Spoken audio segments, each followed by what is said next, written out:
Hi, I'm Steve Biggert, Director of Equity Research for S&P Capital IQ. Welcome to this week's edition of Equity Analyst Forum.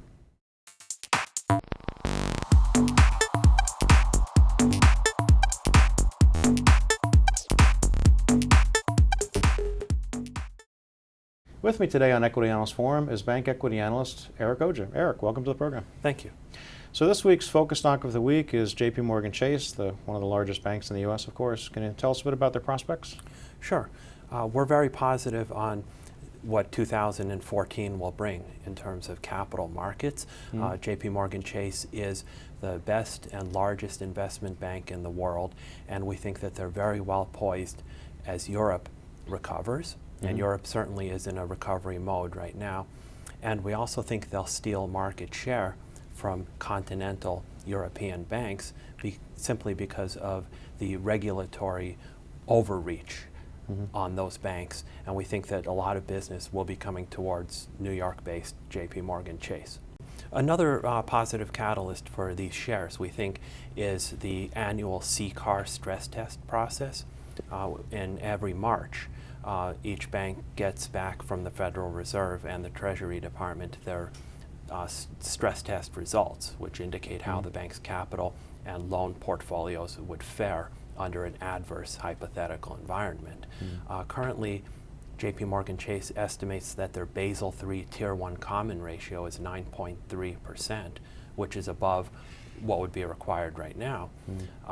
So we think that in March, that JP Chase is pretty well positioned to get further approvals for additional share repurchase programs or a common stock dividend increase. Right now they pay about 38 cents per share per quarter. We think that that could go up as high as 45 cents per share per quarter. We also think that their share repurchase program, which is currently $3 billion, that could possibly be significantly expanded and still remain within the CCAR framework.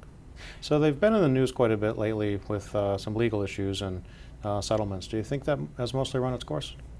Well, it's really difficult to say because with legal settlements, it's based on judges' decisions, how the law evolves, and the like. This is certainly a peak year for legal expenses. It looks like after the $13 billion settlement, which is currently being discussed right now, after that is paid, that their legal expenses for 2013 will be $19 billion. We think that that will recede next year. We think that their remaining legal expenses exposure for the mortgage securities is between $8 billion and $16 billion. Once they pay the $13 billion, assuming that goes through, they should have $11 billion in reserves. So the worst case scenario of $16 billion versus $11 billion, we don't think that will happen. We think it's more towards $11 or $12 billion. So we see legal costs going down next year for JP Chase. One thing we saw with peers, Bank of America had their peak legal costs for mortgage securities in 2011 at $22 billion, and in 2012 it receded to $16 billion. 2012 was a year in which the stock price doubled.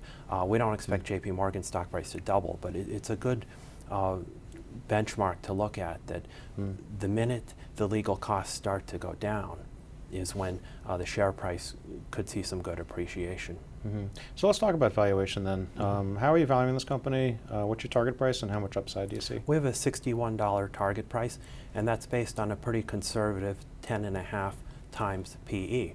JP Chase recently has traded as high as 13 times forward and as low as 8 times forward. Its peers currently trade at 11 times. It's got two peers, and they trade at an average of 11 times. We have a target price that's based on 10.5 times our forward estimate. The shares are currently trading at a pretty depressed 9 times forward. The U.S. banking universe right now trades at 15 times forward, equal to the S&P 500. We think that at 9 times forward, and if legal expenses start to recede next year, and their capital markets business does well next year, we think that the shares are significantly undervalued at current prices. Mhm. How about aside from the legal risks, any other risks you see for the firm? Yeah, I mean, the thing with being such a large bank in the news every day, there's a lot of risks, economic risks. The Dodd-Frank rulemaking process is about 1/3 done. That could hurt some of their capital markets business. There's a lot of other legal costs. There's state legal actions.